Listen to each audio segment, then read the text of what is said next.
Hey, you're listening to another Town Square Spotlight. You're keeping company with Connor, and I'm really excited about this. First of all, September 15th through 21st is Aortic Dissection Awareness Week, and we have members with the John Ritter Foundation with us today. Joining us is Amy Yasbeck, John's wife and fellow actor, who created the foundation. And with her is Tonka Williams, acute and critical care nurse in Washington, D.C., health equity activist, and past board member of the American Association of Critical Care Nurses. Really excited to talk to you both. How are you, Amy and Tonka?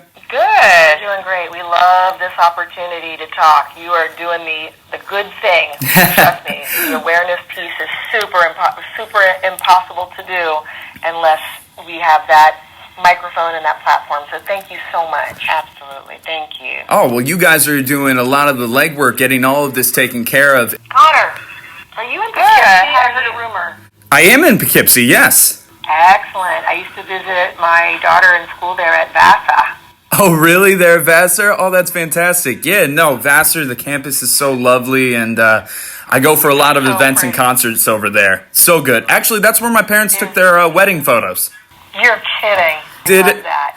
Yeah, no, they actually did it right outside the chapel there at Vassar. That's so cool. Glad that you got to experience it well. And I experienced it. I did. I loved it. Amazing. All right, and before we get into the meat and bones, I just got to say, Amy, one of my favorite comedies of all time is Robin Hood Men in Tights, and it was the very first film that I watched with my girlfriend. So it's something very special with us. So just wanted to give you that shout out. It's been a big part of my life. So thank you. My pleasure. I will send you the chastity belt, but that probably won't be for your girlfriend. Oh my God.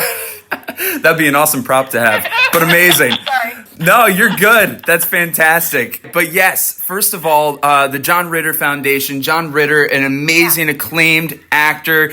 Of course, known for Three's Company, known for 8 Simple Rules, and many more. And of course, tragically passed away. So, Amy, for those who may not know, can you explain what happened to John and why the John Ritter Foundation was established?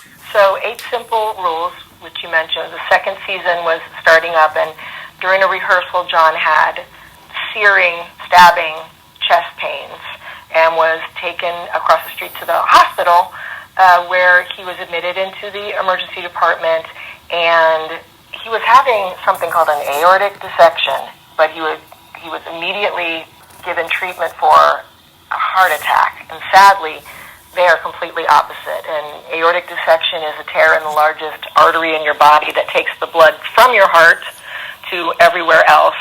And the dissection just means that the layers, made up of 3 layers, and there's a tear, the blood, highly pressurized by your heart, starts to pump into the lining instead of going where it needs to go. And so it's a very critical emergency, and if you treat it for anything else or don't treat it at all, you are hastening that person's death. And so treating it for a heart attack, which is blood thinners and all that stuff, really kind of brought about this tragic ending. And so when I, afterwards, trying to look for information about it, there was no real dedicated website that had to do with awareness, research, all in one place. So I started the John Ritter Foundation for Aortic Health.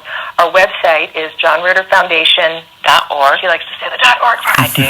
And it has kind of changed the complexion of the whole situation. It gets to people are know about John, and sometimes that brings about awareness, but it doesn't do it across the board as much as we would like. It's not an even playing field. It's never been for the Black community with health equity. And so this year for Aortic Dissection Awareness Week, we are focusing on that. We have a dedicated page on our website because the disparity in outcomes and treatment is honestly shameful. And I met Tonka, and we share this passion, this mission, and so she knows a lot about it. Absolutely. Yeah, Tonka, if you could go into that for us real quickly. Amy, as you just mentioned, it has increasing numbers when it comes to the Black community.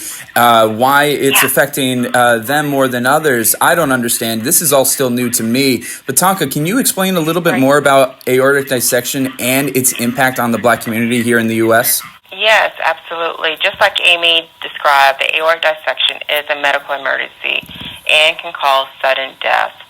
But these deaths are preventable with early detection and management. Unfortunately, research has shown that Blacks or African Americans are suffering from aortic dissection almost a decade earlier and passing away at a younger age compared to other ethnic and racial groups. What we can say is that uncontrolled hypertension is a significant risk factor for aortic dissection. And that's higher in the Black community. It is. It disproportionately impacts the Black community, Right. to be honest with you. Right. And that is a risk factor for aortic dissection. It is. It is. And you know what? I'll tell you, Connor, knowing your family medical history is a big deal because it is very highly genetic. It is, in our family, it is. John's brother could have died from it if he hadn't gotten, scanned for it because John died. He knew to. Wow. So that's a really important part, too. As I like to say, and I'm making up on the spot here, aortic dissection detection is aortic dissection protection. Is that? Wow. Let's do it. Yes. Is that going to fit on a T-shirt? We can make it work. That should be on a T-shirt. That's amazing. Yes, that is good. Watch this. Watch this. I see our CEOs in the corner writing this down as we speak. Oh, no, that's our grocery list. That's fantastic. So, obviously, besides printing those new shirts and being on the radio with hosts like myself, what exactly is the foundation doing this month to prep for the week and just in general to help bring awareness to this condition? First of all, what you're doing is the thing, right? Like putting it on blast is the absolute thing. But so during Aortic Dissection Week, check in with us, which is September 15th. Check in with us, with the foundation, because we have a dedicated page about the disproportionate effect on the Black community, along with so many facts and figures, but also these beautiful webinars, and you can watch your way and learn your way to aortic health, honestly, for you and your family. Amazing. And I know we're running a little over, and I don't want to hold you guys too much longer, but as you said, definitely get tested, get detected. What other things can people do to protect and prevent themselves from going down this path? How can they watch their health and be conscious of aortic dissection and other cardiovascular issues? So number one, if you have uncontrolled hypertension, aka high blood pressure, get it under control. Number two, if you have a family medical history, make sure you speak up and advocate for yourself about this awareness of this condition of aortic dissection. Number three, if you or your loved one has had an aortic dissection or had a family member who died suddenly, unexpectedly, that was possibly related to cardiovascular, speak up and talk with your healthcare provider to see does imaging works for you to check to see do you have aortic dissection. Lastly, if you or your loved one has had aortic dissection, there is research. You can participate in research. A lot of the racial and ethnic groups are underrepresented in medical research across the board. So increasing our diversity in research is going to make a better outcome for all people from all backgrounds. So the biggest thing is advocate for yourself. And just like Amy said, we have a lot of information on the John Ritter Foundation.org. Amazing. And of course, we'll have all the links and information in the description of this interview. So we'll have everything nice and wrapped up pretty so people don't have to go hunting too far for it. Amy, Tonka, I know you guys got to run. I am so blessed to be able to speak with you guys today. And you know what? Speaking with us today hopefully has saved at least one life in the Hudson Valley, if not more. So thank you guys very much for all that you're doing. Absolutely. And I hope to talk soon. Okay. Connor, thank you so much. Thank you so much, Connor. Absolutely.